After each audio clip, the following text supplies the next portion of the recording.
Back here at home, the push to save Friendship Park continues. Today, protesters called on President Biden to step in. CBS 8's Kelly Hessedal joins us live from the border with their message. Kelly. That's right. And protesters gathered here at the border wall earlier today. They say that 30-foot walls, just like the ones you see here behind me, are scheduled to go up at Friendship Park, and they worry what that's going to mean for the park's future. Know and understand the politics. We know that Democratic presidents think they have to show that they are tough on the border. But building 30-foot walls at Friendship Park will not make the Biden administration look tough. Building 30-foot walls at Friendship Park will make the Biden administration look ignorant and will make the Biden administration look out of touch.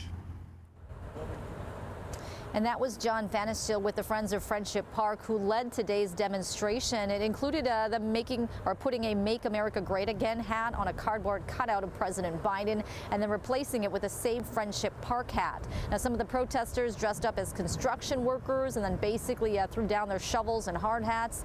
They sent us a video of what Friendship Park looks like today when you walk up to it, and they compared the fencing you see there now with what the new fencing will look like, and you can see the height difference between the two. For years, Friendship Park has served as a meeting spot for families in different groups on both sides of the border. They could see each other, talk to each other through the fence.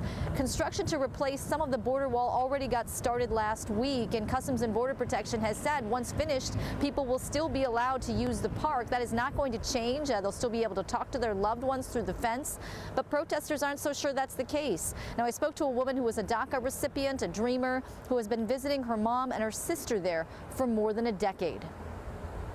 I was brought at the age of 5, so this permit allows me to be in the United States, but it doesn't allow me to leave the States. So that's the reason why Friendship Park is so important, because it's the only place where I can really come and connect with my family members.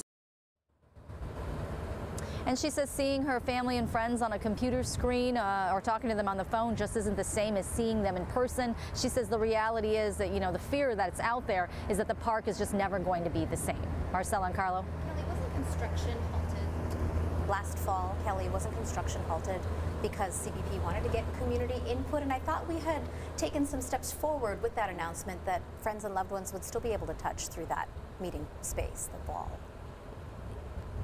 Yeah, and they did. They did halt construction. There was community input that was given. And from my understanding, CBP did agree to lower the wall to 18 feet for a 60-foot stretch of the wall. However, protesters say when you take into account the entire portion that's going to be replaced, that makes up about 2% of the wall, which they say just isn't good enough. Now, CBP says this is about safety. This is about security.